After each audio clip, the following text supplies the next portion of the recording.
আসসালামু আলাইকুম। শুভ দুপুর। রান্না করতে আজকে লেট হয়ে গেল।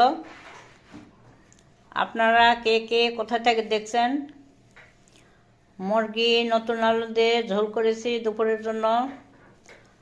আপনারা এই শাকের ভর্তা কে চেনেন আমি জানি না।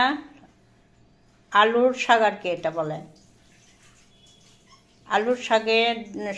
আলুর শাক দিয়ে ধনের পাতা দিয়ে রসুন আদা কাঁচামরিচ পেঁয়াজ দিয়ে ভর্তা করেছি। আর পাশাপাশি একটু তেল পিঠাও ছিল। এই দুপুরের খাবার আজকে। আপনারা কে কোথা থেকে দেখছেন কমেন্ট করবেন, আমার পাশে থাকবেন। আপনার দোয়া করি আপনারাও ভালো থাকবেন, আপনারাও দোয়া রাখবেন আমার জন্য ভালো থাকি, আপনাদের পাশে থাকতে পারি। শুভ দুপুর। আল্লাহ হাফেজ। আসসালামু আলাইকুম।